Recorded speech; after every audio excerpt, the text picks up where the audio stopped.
नमस्कार. आजच्या या विशेष विश्लेषणामध्ये तुमचं सर्वांचं स्वागत आहे.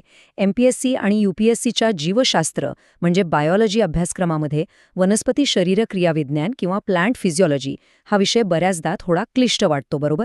पण आज आपण या जड वाटणाऱ्या विषयाला एका अतिशय सोप्या आणि रंजक पद्धतीने समजून घेणार आहोत.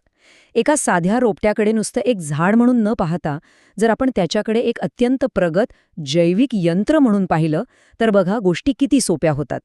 या जैविक यंत्राला स्वतःचं इंजिन असतं, स्वतःचा अंतर्गत सॉफ्टवेअर असतं आणि अगदी पाण्याची ने-आण करणारी स्वतःची एक स्वतंत्र प्लंबिंग सिस्टीमसुद्धा असते.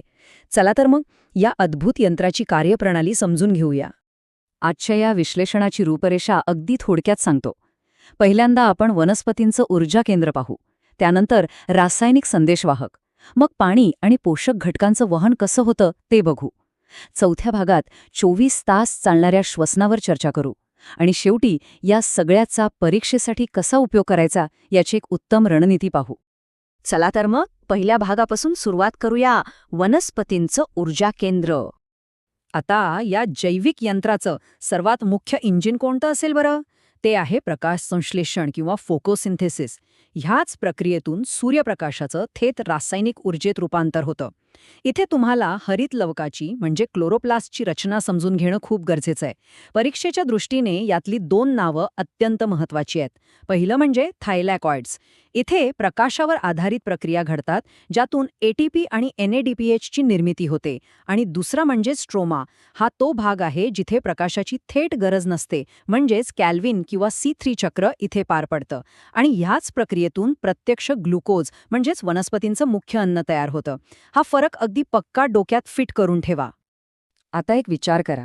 उन्हाळ्यात तापमान जेव्हा खूप वाढतं आणि सर्वत्र कोरडेपणा असतो तेव्हा या वनस्पती स्वतःला कशा वाचवत असतील? कारण अशा भयानक परिस्थितीत साधारण झाड तर जळून जाईल, बरोबर? इथेच निसर्गाची एक भन्नाट उत्क्रांती आपल्याला पाहायला मिळते. मक्यासारख्या C4 वनस्पती आणि निवडुंगासारख्या कॅम वनस्पतींनी उष्ण आणि कोरड्या हवामानाचा सामना करण्यासाठी स्वतःमध्ये काही खास बदल घडून आणले आहेत. या प्रणालींमुळे त्यांचं प्रकाशश्वसन किंवा फोटो रेस्पिरेशन अत्यंत कमी होतं आणि पाण्याचीही मोठी बचत होते. हे एक प्रकारचं इव्होल्युशनरी अपग्रेडेशनच आहे. यामुळे ही जैविक यंत्र अत्यंत तणावाच्या वातावरणातही अगदी उत्तमरित्या काम करू शकतात. इंजिनबद्दल तर आपण पाहिलं. आता वळूया दुसऱ्या भागाकडे, रासायनिक संदेशवाहक. या वनस्पतींच्या आतल्या सॉफ्टवेअरबद्दल बोलायचं झालं तर त्यांच्यात एक भारी संवाद प्रणाली असते. त्याला आपण फायटोहॉर्मोन्स किंवा रासायनिक संदेशवाहक म्हणतो. हे 5 प्रमुख संप्रेरक बघा. ऑक्झिन्स मुळांच्या आणि शेंड्याकडच्या वाढीसाठी आवश्यक आहेत. जिबेरेलिन्स बियाणे होजवण्यासाठी मदत करतात. सायटोकायनिन्स पेशींचं विभाजन करतात आणि पानांना लवकर म्हाताऱ्या होण्यापासून रोखतात. आता विशेष लक्ष द्या ॲब्सिसिक ॲसिडवर. याला तणाव संप्रेरक म्हणजे स्ट्रेस हॉर्मोन असंही म्हणतात, कारण संकटाच्या वेळी हे पानांवरील रंध्रे बंद करतं आणि पाण्याचा बाष्पीभवन रोखतं. आणि शेवटचा म्हणजे इथिलीन. हा एकमेव वायुरूप संप्रेरक आहे जो फळं पिकवण्यासाठी ओळखला जातो. हे 5ही मुद्दे परीक्षेत थेट मार्क मिळवून देणारे आहेत, त्यामुळे ते विसरू नका. आता आपण तिसरा भाग बघूया. पाणी आणि पोषक घटकांचं वहन. अन्न तयार झालं, सिग्नलही पोहोचले, पण या यंत्राला योग्य प्लंबिंगची सुद्धा गरज असतेच ना. इथे झायलेम आणि फ्लोएम यांच्यातला मूलभूत फरक समजून घेणं अत्यंत महत्त्वाचं आहे. झायलेम म्हणजेच जलवाहिनी केवळ एकाच दिशेने काम करते. ती मुळांकडून वरच्या दिशेने पाणी आणि खनिजे वाहून नेते. याउलट फ्लोएम म्हणजेच रसवाहिनी ही पानांमध्ये तयार झालेलं अन्न वनस्पतींच्या सर्व भागांना पोहोचवते. म्हणजेच याचं वहन दुहेरी किंवा बायडिरेक्शनल असतं. पण 100 फूट उंच झाडात गुरुत्वाकर्षणाच्या विरुद्ध दिशेने पाणी वर जातं तरी कसं? याचं उत्तर दडलंय बाष्पोत्सर्जनमध्ये. पानांमधून जेव्हा वाफ बाहेर पडते तेव्हा तिथे एक प्रकारचा ताण किंवा ट्रान्स्पिरेशनल पूल निर्माण होतो, जो मुळाकडून पाणी अक्षरशः वर खिचून घेतो. ऑस्मोसिस आणि डिफ्युजन या प्रक्रियेमुळे हे शक्य होतं. हे अगदी एखाद्या स्ट्रॉमधून पाणी ओढण्यासारखंच आहे. आता या वहनातून नेमकं काय वाहून नेलं जातं? वनस्पतींना काही खनिजे खूप मोठ्या प्रमाणात लागतात, ज्यांना मॅक्रोन्यूट्रिएंट्स म्हणतात, जसं की नायट्रोजन, फॉस्फरस, पोटॅशियम. तर काही खनिजे अगदी अल्प प्रमाणात लागतात, त्यांना मायक्रोन्यूट्रिएंट्स म्हणतात, जसं लोह, तांबे, झिंक. परीक्षेला हे वर्गीकरण आणि त्यांची नावं हमखास विचारली जातात. जसं गाडीत पेट्रोल संपत आलं की इंडिकेटर लागतो, तसंच वनस्पतीसुद्धा खनिजांच्या कमतरतेचे सिग्नल देतात. नायट्रोजन कमी असेल तर जुनी पाने पिवळी पडतात, फॉस्फरस कमी असेल तर पाने जांभळट रंगाची होतात. आणि मॅग्नेशियमच्या अभावाची खूण तर खूपच वेगळी आहे.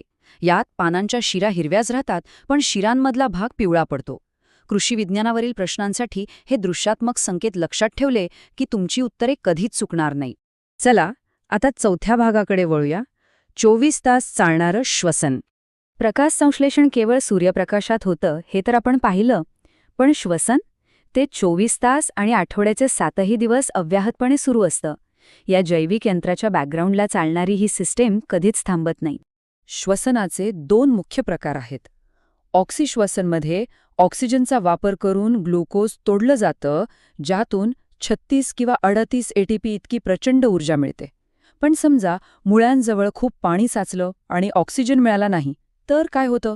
तेव्हा वनस्पती विनॉक्सी श्वसन म्हणजेच ॲनएरोबिक पद्धतीकडे वळतात. हा त्यांचा एकदम बॅकअप प्लॅन असतो.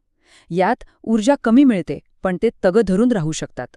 या संपूर्ण प्रक्रियेची सुरुवात ग्लायकोलिसिसने होते. एक गोष्ट पक्की लक्षात ठेवा, श्वसन ऑक्सिजनच्या उपस्थितीत हो व अनुपस्थितीत ही पहिली पायरी या दोन्ही प्रक्रियांमध्ये सामायिक असते. आणि ती कुठे घडते? पेशीद्रव्यात म्हणजे सायटोप्लाझममध्ये. परीक्षेसाठी ही जागा किंवा लोकेशन पाठ असणं खूप फायदेशीर ठरतं. आणि आता शेवटचा, पण आपल्या सर्वांसाठी सर्वात महत्त्वाचा भाग, परीक्षेची उत्तम रणनीती. आपण आतापर्यंत खूप सारी शास्त्रीय माहिती पाहिली, पण ह्या माहितीचा परीक्षेत कसा फायदा करून घ्यायचा? सर्वप्रथम संदर्भ साहित्याची योग्य निवड. MPSCसाठी 11वी आणि 12वीचं राज्यमंडळाचं पुस्तक आणि UPSCसाठी 11वीचं NCERT हा सर्वोत्तम मार्ग आहे. दुसरं म्हणजे नुसतं वाचत बसू नका, आकृत्या काढा. कॅल्व्हिन चक्र किंवा पर्णरंध्राची आकृती काढून नावं दिली की संकल्पना कायम लक्षात राहतात. आणि सर्वात महत्त्वाचं म्हणजे ह्या ज्ञानाचा वापर हवामान बदलांसारख्या सध्याच्या चालू घडामोडींशी जोडून करा. जाता जाता ह्या एका प्रश्नावर नक्की विचार करा. जागतिक हवामान बदलांना तोंड देणाऱ्या जेनेटिकली मॉडिफाईड पिकांची निर्मिती करण्यासाठी हेच चयापचय प्रक्रियेचं ज्ञान मुख्य किल्ली असू शकतं का? नक्कीच. कृषीशास्त्रज्ञ आज या माहितीचा वापर करून दुष्काळातही तग धरतील अशी पिकं बनवत आहेत. वनस्पती शरीर क्रियाविज्ञान हा फक्त पुस्तकातला एक धडा नाहीये, तर तो उद्याच्या जागतिक अन्न सुरक्षेचा पाया आहे. आपण शिकलेली ही तत्त्व उद्याचं जग कसं बदलू शकतात याचा नक्की विचार करा. आजच्या या विश्लेषणामध्ये सहभागी झाल्याबद्दल खूप खूप धन्यवाद. अशाच एका महत्त्वाच्या विषयासोबत आपण पुन्हा भेटूया.